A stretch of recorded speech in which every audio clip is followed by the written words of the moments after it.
This morning, Kelly Good is going to introduce this morning's speaker, so I'll turn it over to you, June May. Well, thank you. And it's with great pleasure that I introduce our morning speaker.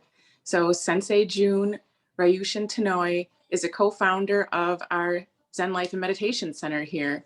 She's very active in our community, teaching many programs, speaking at Sunday Morning Zen like she's doing today, and organizing outreach programs such as our prison ministry for detainees at Cook County Department of Corrections. Sensei is also a Zen Buddhist priest who received transmission from Roshi in 2014, and she's been practicing Zen for almost 30 years now. I think that I got the number right there. And while she is also a fully empowered Zen teacher, she's also a Kumu Hula, or Master Teacher of Hula. She's been running her own dance studio here since 2009, teaching children and adults of all ages the beauty of mindful movement through this rich cultural dance tradition. But even more than that, Sensei is just a wonderful human being, and I'm super grateful that she is speaking today. So let's give her the gift of our attention as she speaks to this morning's Dharma talk entitled Love, Love, Love.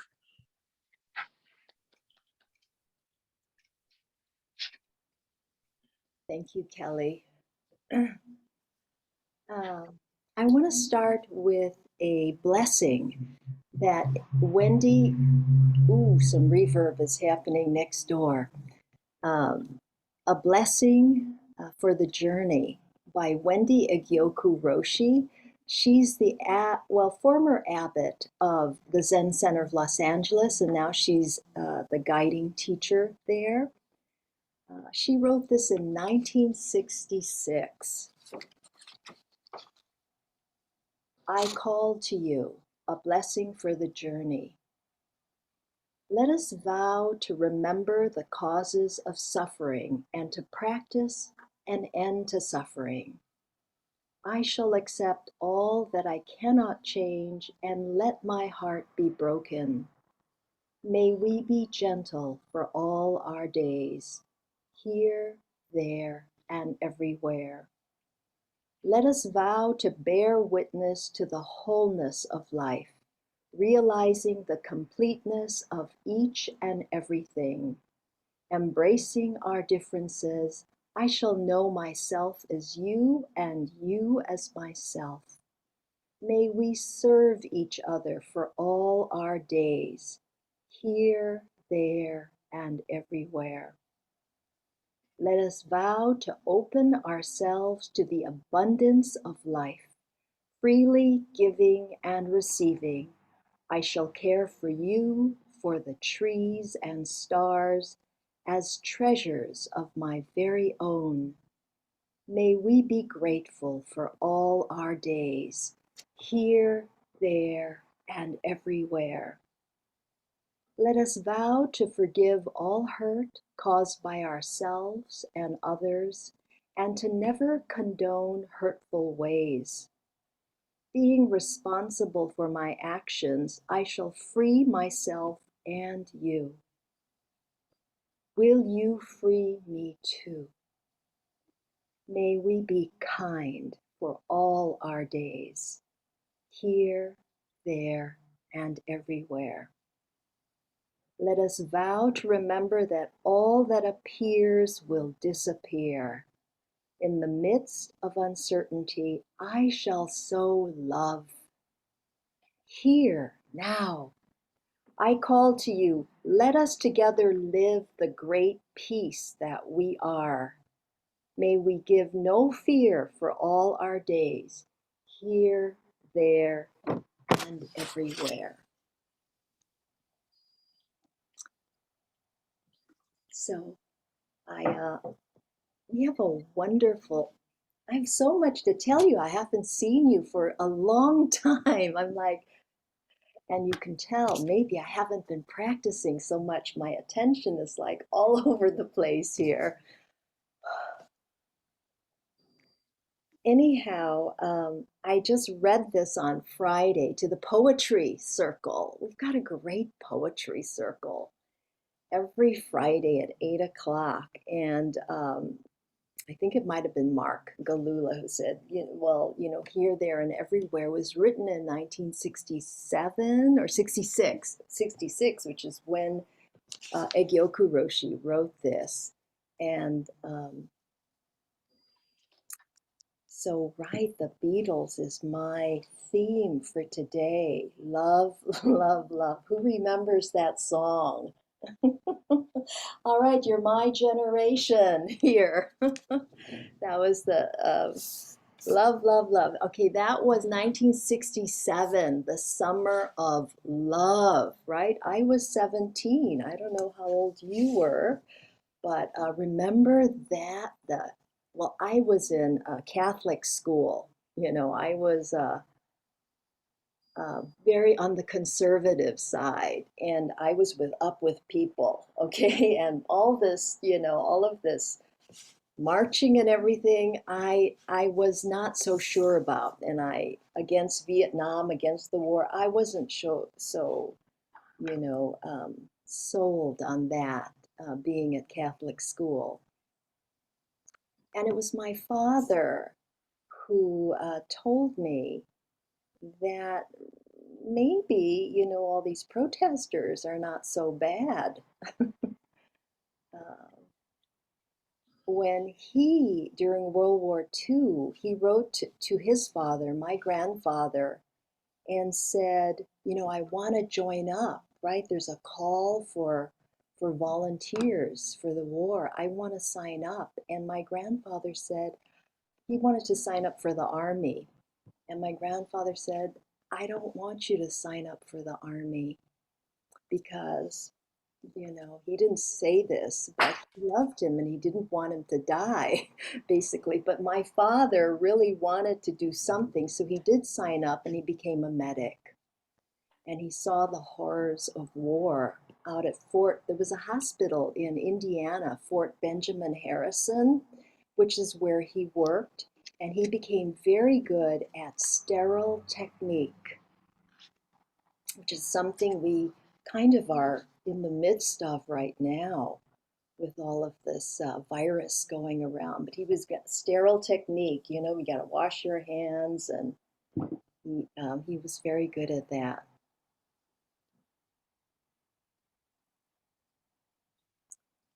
So I looked up a little something about this song, All You Need Is Love, written by John Lennon in 1967 for the Beatles. John Lennon was an amazing songwriter. And this was the anthem for the Summer of Love. And John, was very fascinated about how slogans can affect the masses. And he was trying to capture the same essence as songs like We Shall Overcome.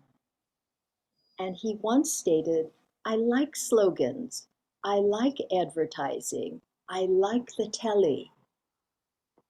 And in 1971, in an interview about his song, Power to the People, he was asked if that song was propaganda. He said, sure, so was All You Need Is Love. I'm a revolutionary artist. My art is dedicated to change. He was a bodhisattva. He embodied love to me. And it played for the first time on an Our World project, the first worldwide TV special, broadcast in 24 countries on June 25th, 1967. And the show was 6 hours long, featured music from 6 continents, with the Beatles representing Britain. I wonder who represented the United States.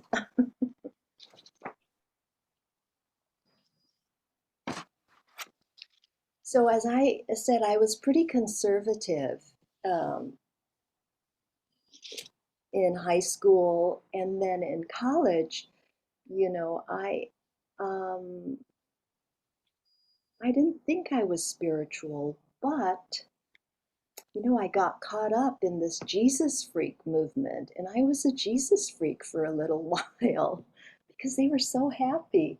And And also, I went to a Pentecostal revival meeting, and there was this very charismatic preacher, who he would be praying and laying his hands on you, and everybody'd be speaking in tongues, like in another world, and he put his hands on you. And he did, and people were like falling over, and there were people catching them. And then he came to me, and the next thing I knew, I was looking at the ceiling. So after that, I became a Jesus freak, a true believer. And I was trying to convert everybody. I was talking about, Jesus saves you. Will you take Jesus into your life?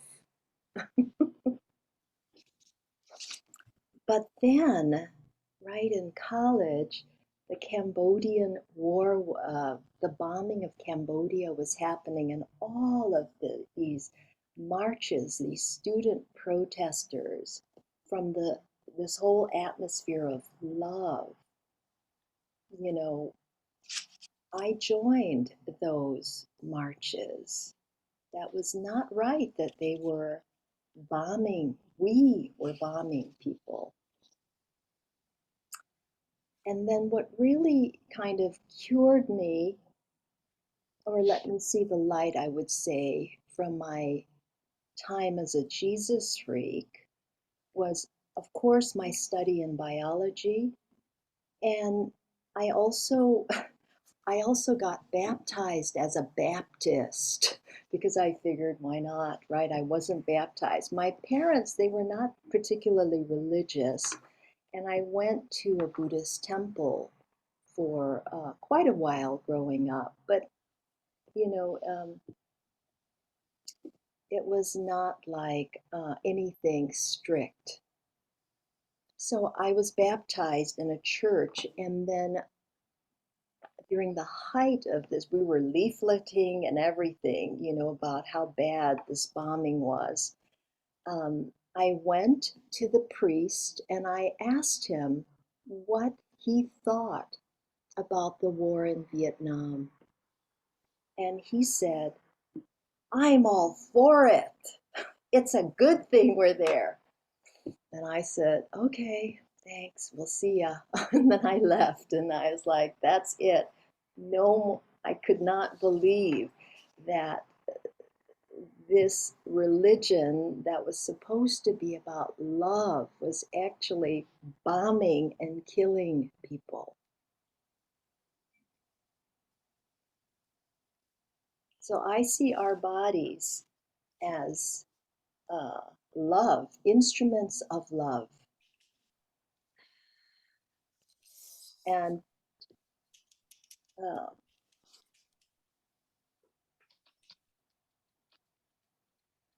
I listened to a talk on our vacation to a physicist, Nassim Haramein, interesting man, where he said he described the human body as a miracle.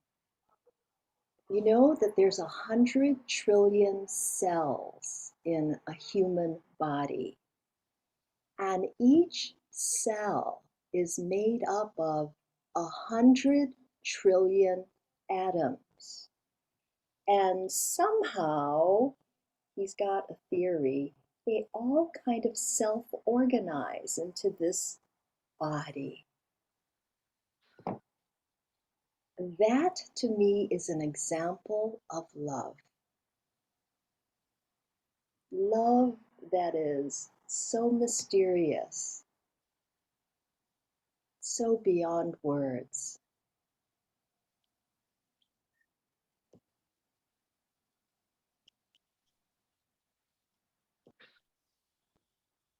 Our meditation practice, Zazen, is a radical act of love, right? Where we just sit down and zip it. Still our body and mind from all the activity going on. So we can actually kind of discover this love that is present.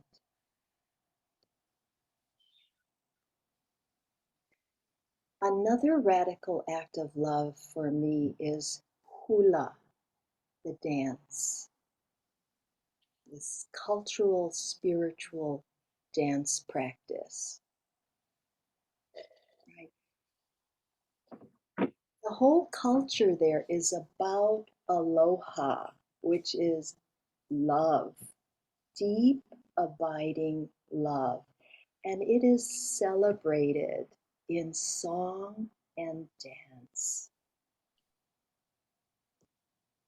Right, so how do we celebrate love here? Yes, we give flowers, like on Valentine's Day, maybe some chocolates, maybe a special dinner. And all of that is also what we do in Hawaii. And we also dance and celebrate life, the beauty, the depth of love there. I've been reading the Platform Sutra on vacation thanks to Shinko's wonderful talk. And I, I read that Huineng, the sixth patriarch Zen, was very much to do. You know, it was not just sitting, though it was that, but it was also walking, it was standing, it was lying down Zen.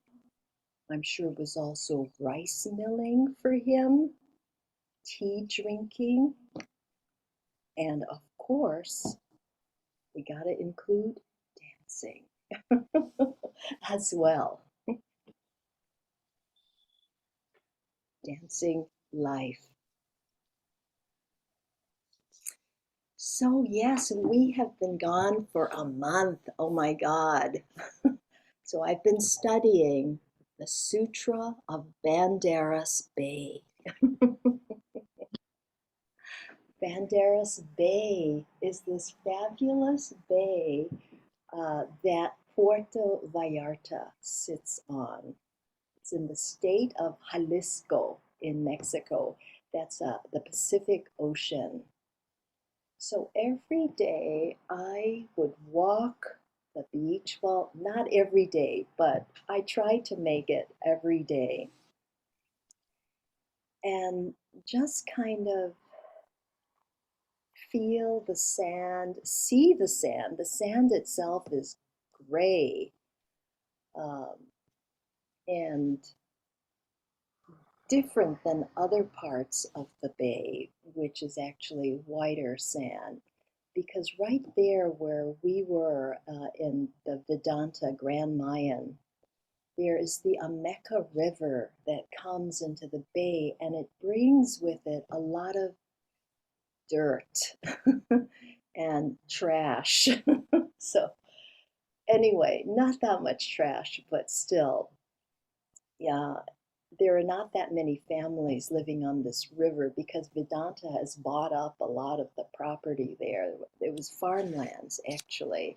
But that dirt from the land washes into the Pacific there. It's a great intersection of the river meeting the ocean. Um, uh, that intersection of river and ocean.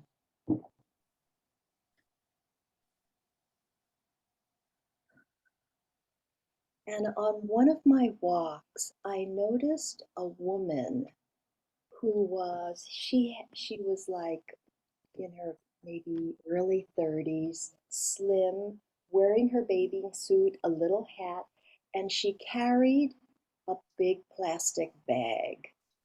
And she was picking up trash. I had noticed trash on that area, especially where the river meets the ocean. And, you know, plastic bottles, caps. Anyway, I saw her one day carrying this big, it was like half full. And I was like, that's really great. And then the next time I saw her, which was maybe a few days later, I went up to her and said, thank you for picking up the trash. And then about a week later, I went up to her and said, "Can I help?" And she said, "Sure, sure." Um, and so I helped her pick up trash. She had picked up a lot already. One day there was like, the top lid of a cooler that looked like it had been in there a long time in the ocean or the river. And so I was like, "Oh my God." But she picked it up. And the last day, she was there for 2 weeks. And I said, "Do you do this weekly?" She goes, "No, every day." I was like, "Oh, I was like, great." And then the last day actually, I was with her before she left. We saw this, like the black guard on a lawnmower. It was like half of it was there, and it had like stuff growing on it from the ocean. It had been there a while. So it was like that. And I mean, but the beach after that, we left a day after she left. But I noticed that the beach was so much cleaner with that one person, with Eugenia was her name, Eugenia, picking up the trash. And I told her, uh, as we were saying goodbye, I said, "This beach is going to miss you." And she and her husband, who taught at the university in Karatecas, which is right a suburb outside of Mexico City. So it was very nice to meet her. So she was a bodhisattva. Bodhisattvas are the embodiment of love.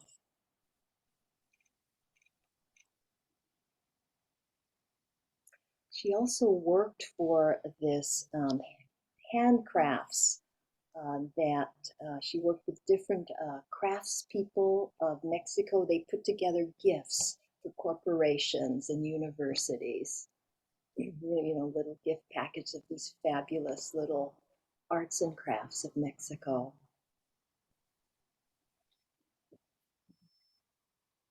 So I've been thinking about love, and of course I have to remember the teaching of basic goodness or Buddha nature, right? That we are all basically good, worthy. The late Desmond Tutu had a wonderful saying. He said, "At the center of this existence is a heart beating with love, that you and I and all of us are incredible.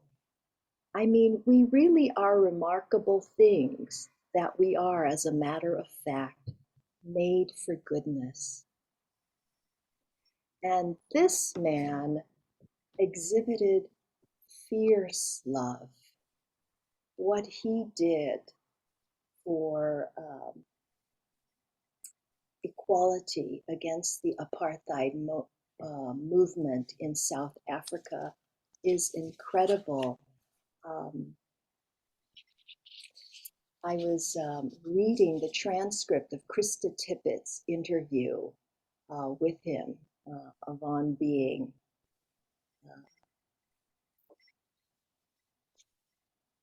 And there was a great article in the New York Times about him. So Desmond Tutu, he was the leader of the South African Council of Churches, and later as Anglican Archbishop of Cape Town, Archbishop Tutu led the church to the forefront of Black South Africans' decades-long struggle for freedom. His voice was a powerful force for nonviolence in the anti-apartheid movement, which earned him a Nobel Peace Prize. So love is deep within this movement of nonviolence. So it's really, I think, something to think about, and I'm speaking for myself as well, right? How are we loving in our relationships? How are we nonviolent? in our relationships? How are we nonviolent to ourselves? Chris gave a great talk as well last week about noble friendship.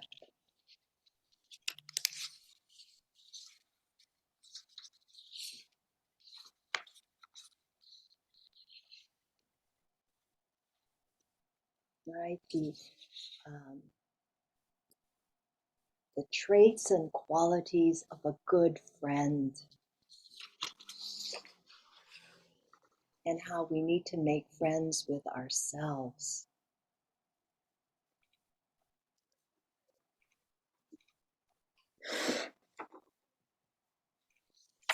And the Sangha is what a great support for practicing noble friendship.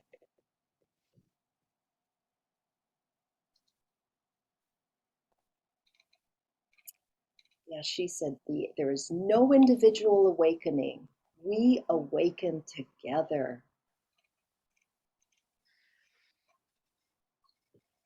So in Buddhism, we have a wonderful practice, the loving kindness practice. And Stephen Smith has got some beautiful practice instructions on this very powerful meditation, loving kindness practice, because this is the antidote for afflictive emotions. Loving kindness. And it sounds so simple, right? But it's a practice. So, loving kindness, or metta as it's called in the Pali language, is unconditional, inclusive love, a love with wisdom. It has no conditions, unconditional. It does not depend on whether one deserves it or not. It is not restricted to friends and family. It extends out from personal categories to include all living beings. There are no expectations of anything in return. This is the ideal pure love which everyone has in potential. Right, so loving ourselves. I don't know why that's so hard sometimes.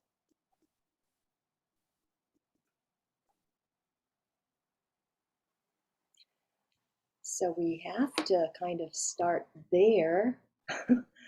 We can start anywhere actually, but that's a good place to start.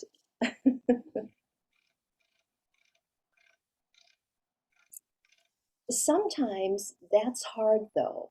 And so it's good to start with people you love and who you know love you, and focusing on that and feeling the feelings that come up when you're thinking of that someone or people who you know totally love you. You're generating this bodhicitta, this heart of compassion. So that's a good first start as we try to soften, right? Soften. I was dancing around today trying to soften my body in advance of my talk.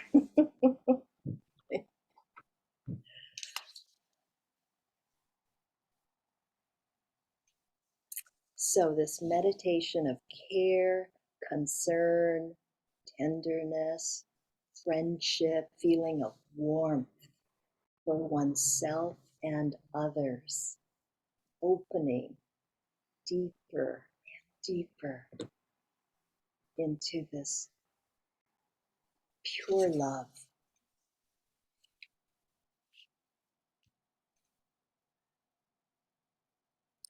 So there are some phrases, of course, a lot of us know these phrases.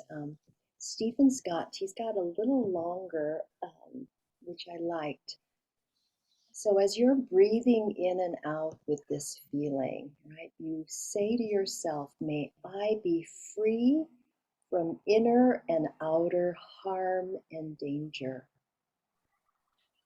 May I be safe and protected. This is such a good one. May I be safe and protected, because fear, I think, is rampant these days. May I be safe and protected. May I be free of mental suffering or distress. May I be free of mental suffering or distress. May I be happy. May I be free of physical pain and suffering. May I be free of physical pain and suffering. May I be healthy and strong.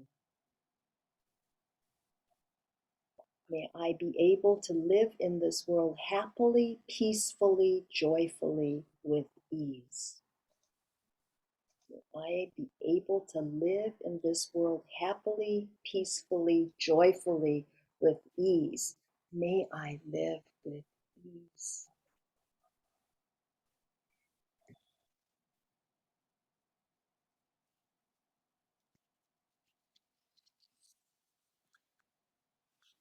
So you're thinking about your parents or your grandparents, someone who really loves you, and then you can feel this strong, unconditional love arising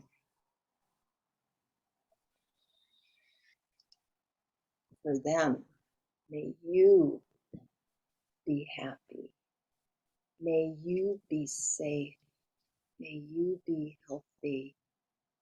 May you live with ease. So, right, so you can interchange that, if you're having a hard time with you.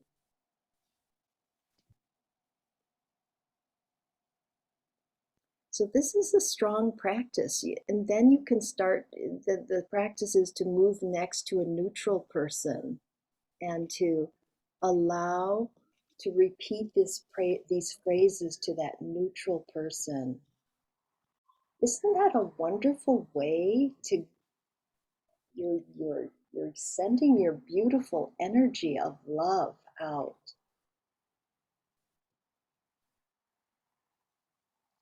What a prayer that is.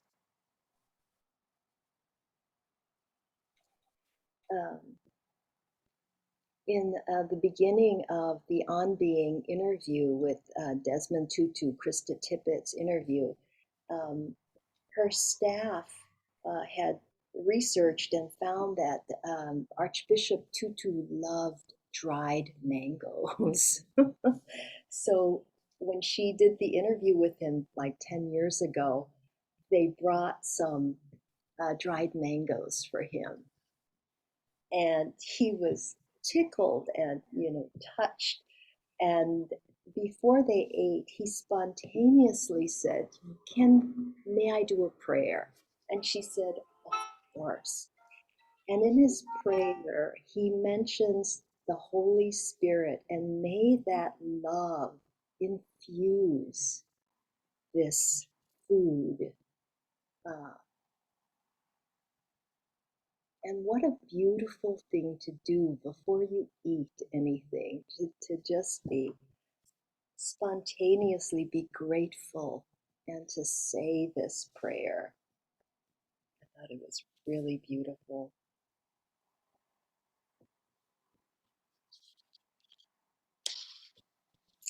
And then after you've practiced a while, you're sending out these good thoughts to neutral people, then the third the third kind of person. This is the person that you have challenges with. Does anybody have anybody like that in mind? Okay, there's a person you have challenges with, and you're going to imagine that person in front of you. And you're going to do the same kind of loving kindness meditation for this person. And it might be really hard, so you might have to say, to the best of my ability, may you be safe. You know, it takes practice like anything, but don't worry, you keep doing it. It's going to happen.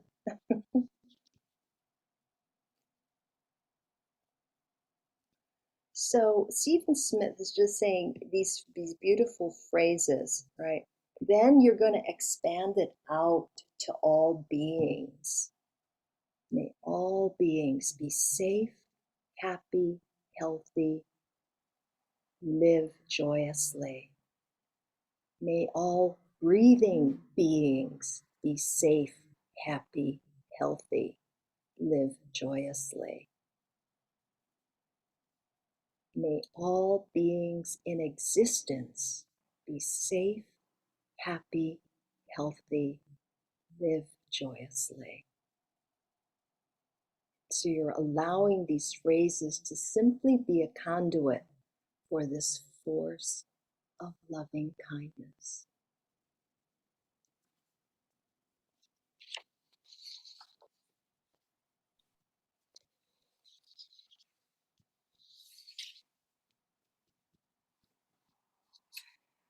I saw this beautiful poem or quote by Joy Harjo, thinking of the poetry circle, how wonderful that poetry circle has been. Poetry, Joy Harjo says, can make someone fall in love with you. Poetry can make you fall in love with yourself. And then here's a poem by Itsumi Shikibu. Although the wind blows terribly here, the moonlight also leaks between the roof planks of this ruined house. Although the wind blows terribly here, the moonlight also leaks between the roof planks of this ruined house. To me, this is an image of the times we are in and how bodhisattvas can still see the moonlight leaking through the planks of this ruined house. And this was another On Being interview, actually, with Jane Hirschfield that Krista Tippett did. A haiku by Isa. In this world, we walk on the roof of hell, gathering blossoms. In this world, we walk on the roof of hell, gathering blossoms.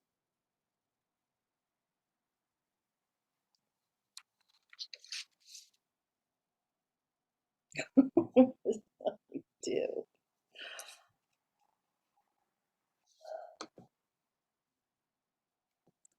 So I also studied the Sutra of the Vallarta Botanical Gardens, speaking of blossoms. Oh my God. Puerto Vallarta is the same longitude as Hawaii, so the flowers there in this botanical garden were incredible. All of the beautiful dendrobiums, and I learned a new flower thanks to Lindy, the lady slipper, which we don't have in Hawaii, but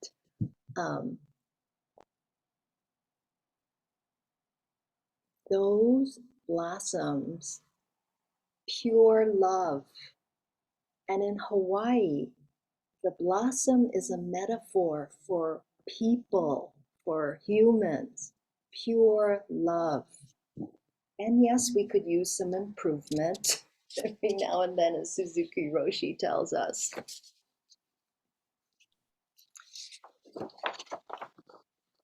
Death, yes, grief. Love is another, grief is another face of love. And one of our Dharma sisters, Marjana Rionen Ray, I think she lives in Germany, but she's of Polish descent. Her father just died.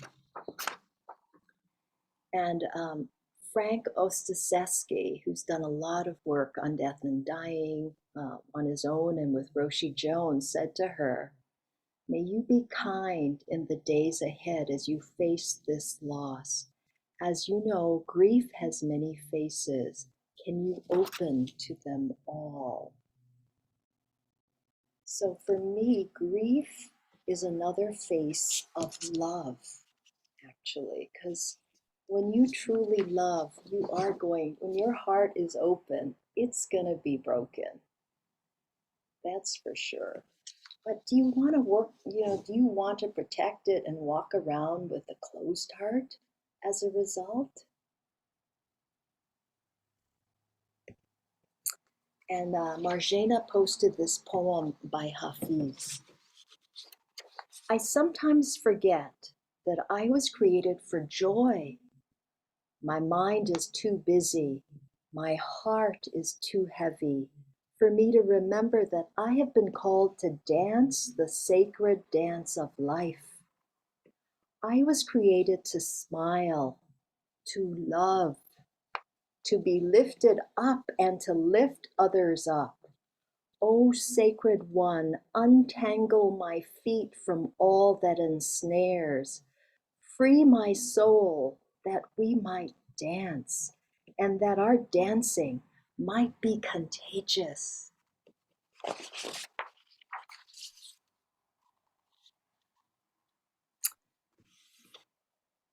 Yeah, that's a good one, right? My dancing might be contagious for sure.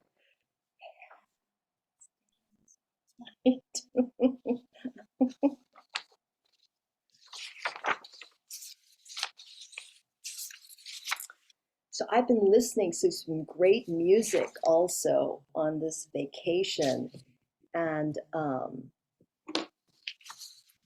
we just had a hula and meditation retreat yesterday, and there were 10 of us on Zoom, all on Zoom. So we were integrating, right, meditation and hula, and it was a wonderful day. We started out with meditation. A majority of the people who came had maybe sat 10 minutes here and there. So we started, with instruction, about 15 minutes. It was a little struggle. We did walking meditation, and then we sat for another 10. And then Sarah, one of my hula students, Sarah Evans, did some wonderful self-massage, which was fabulous, right? Our feet, we honored our feet, which do a lot for us. We massaged our feet, our calves, and which was really great because I'm not used to standing on concrete all of the time, which for the month, we were in one of these rooms. The floor is all concrete, so that's hard on your body, basically. And then after that, we danced, and we danced this 30 years ago. I learned, my Kumu taught me this dance. It's called Roselani Blossom, which means rosebud, bud of the rose. Lokelani is a special double pink rose, which 30 years ago was rare in Maui. It was brought by the missionaries in 1820, also called the damask rose, and is the basis of attar of roses. This song is comparing a person to this rose. So there's deep love for this person in this song. And I had learned it 30 years ago. And 40 years ago, it was choreographed by a woman, Kealoha Wong, who was a key dancer in my hula great-great-grandmother's hula master, lineage.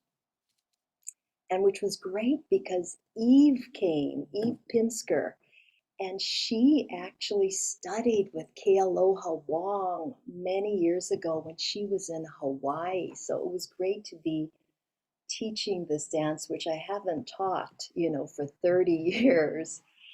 And then I found this fabulous version of the song because I couldn't find my teacher's version. A woman, a Hawaiian woman in Hilo, Hawaii, her name is Kainani Kahauna Ele, sings it in this kind of modern, a little bit like a gentle jazz. The way she sang it was like love, celebration, and which I intend to do. Hopefully, in February, we'll clear the date with Michael, but we want to have this Friday night live, kind of like an open mic on Zoom with creative, songs, dances, poetry, a sharing from the heart to give warmth during this cold. Lindy is helping me with that. So I think that'll be a lot of fun. And we are going to dance this dance, Roselani Blossom. We are celebrating love.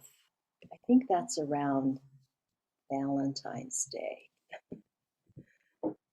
So anyway, I do have some hula students here with me today. And of course, we have to dance a hula. So what I would like you all to do is work with me here now, collaborate here, and stop your video. And when you do that, and then go to those three dots on the upper right-hand corner and go to Hide Non-Video Participants. Then the hula dancers will stay on video and they will dance. Oop, where's Hana? Hana is dancing. We can't forget Hana down in the Buddha Hall. I do not see the Buddha Hall. Ah, there it is. All right, Hana. And Lauren is here from Seattle. Lauren is a beautiful dancer. And Joy is here from Oak Park, and Anna from Chicago. And there's our Hana down in the Buddha Hall. And they are going to dance for you Poliahu, which we've done before. Poli means heart. Ahu means altar. Altar of the heart. And she is the goddess of the snow. She lives on the highest peak on the island of Hawaii called Mauna Kea, which I've talked about as well, the mountain that Native Hawaiians have been working to protect against the building of a huge telescope. Anyhow, this song is actually about love and heartbreak, right? They go together. And so as I think as Bodhisattvas, our job is to pay attention and to bear witness to not only love, but also heartbreak. So, let's see here. All right, Poliahu. This was my father's favorite song, which he asked me one time, you should choreograph a hula to Poliahu. Well, I did, but unfortunately, he had passed. But I danced it at his funeral, but I have been teaching it to my hula students. So, are we ready? Okay. All right, here we go. Earl, maybe you could stop your video, Earl, and then we'll see the hula dancers. Okay, thank you. Okay, here we go. Whoa, hold on. Okay, here we go.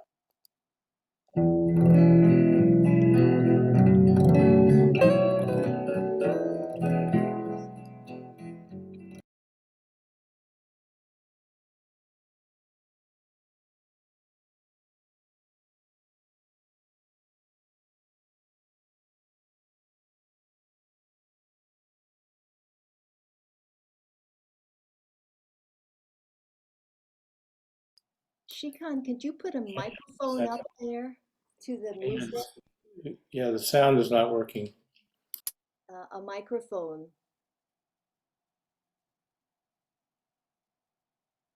Did you do it?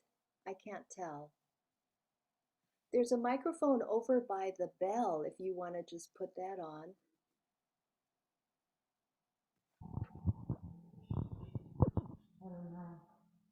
Oh, are you going to just hold it? You need a microphone by the music, by the screen. Sensei, aren't you playing the music up there? I am. Can you not hear it down there? No, it has to be playing. That's funny. Why is that? We just tested it and you heard it. Okay, let me try again. Okay, now it's working. Yay. Okay, here we go.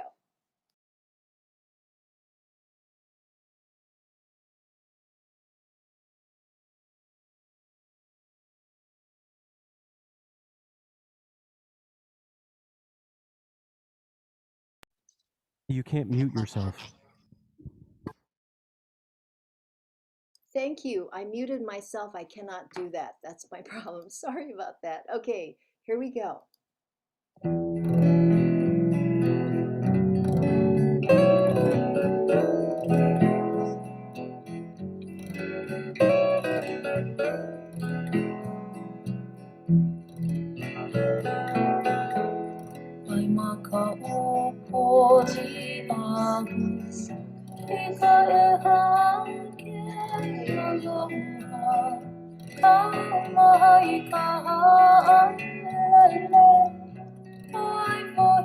Once one.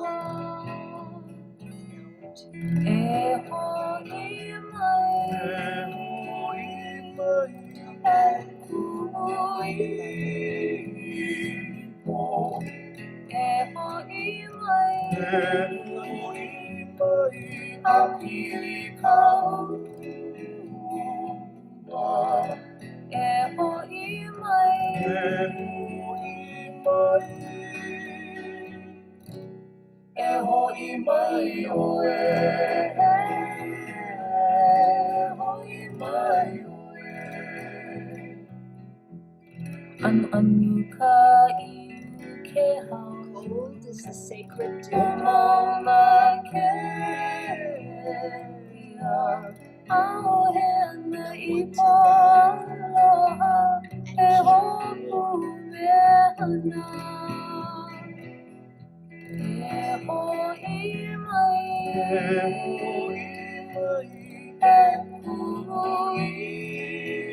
Teacher of my beloved.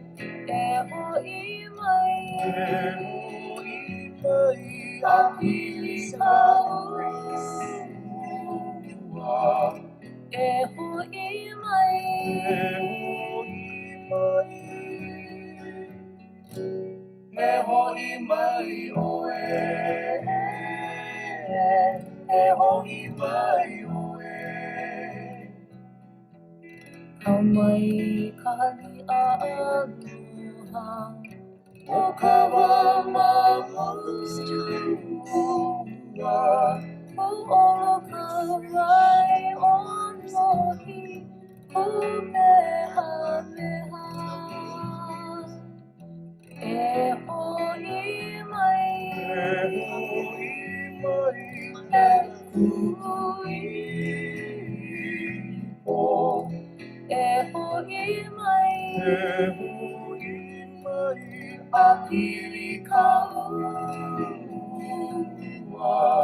of love from my body.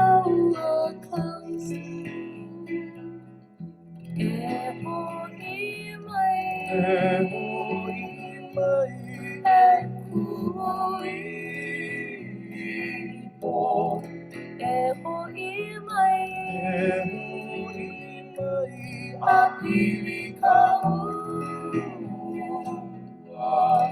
e hoi mai,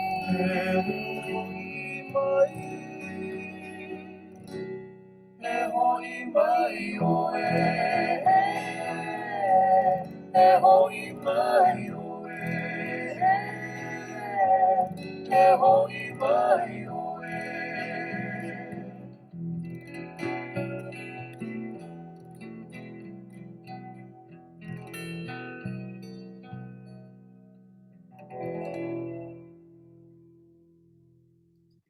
Oh, mahalo. That was so beautiful. Mahalo. Thank you.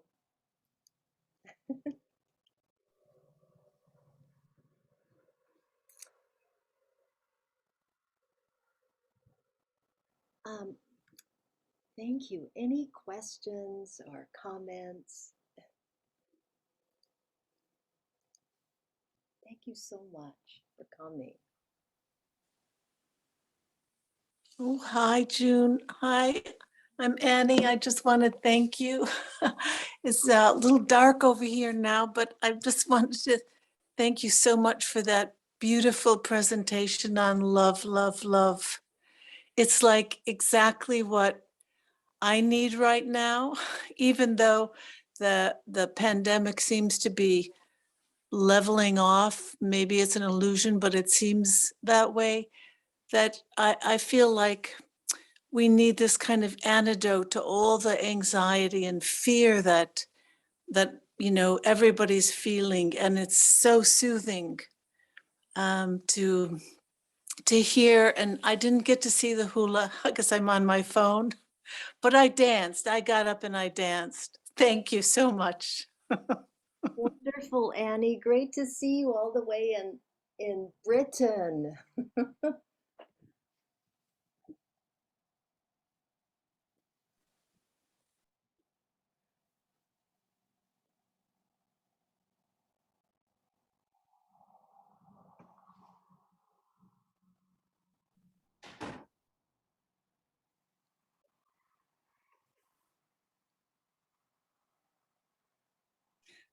June, you mentioned Archbishop Tutu. He loved to dance. I don't know how many pictures that we see, especially now that he's passed, that showing him. And he just seemed to be, despite all of the difficulties and the ugliness that he saw and worked through, he was the most joyful person, and he loved to dance. And one of my favorite pictures is him with the Dalai Lama, and they're like laughing and dancing. And he wasn't a dancer, but he loved to dance and express joy with his body. So he's just such a lovely example of just exuding that love and not being afraid to do that, yet being such a fierce, tough person. Thank you, Anne, for that. Right. I forgot to mention the hula meditation retreat. By the afternoon after that, we were able to sit 20 minutes without any problem. It was pretty cool. And it was a very lovely, lovely energy that pervaded.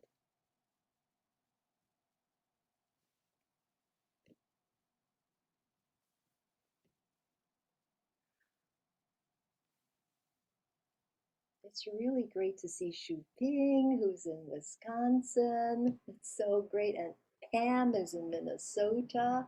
Ely, wow. And Julie up there in Sleepy Hollow. And Sandy, who's up in northern Chicago. Really great. Oh, and I see Jigen is here, and Carlene from Ontario, Canada. Great. Wonderful to have everybody here. Well, we'll be singing that Beatles song, huh? Love, love, love.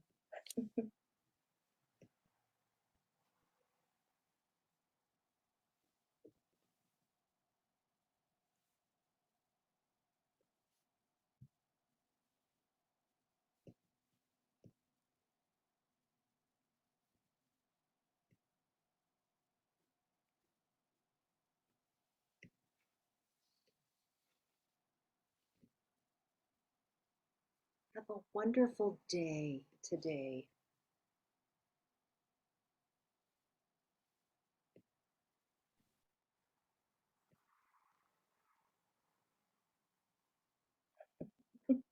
Thank you, June. That's beautiful.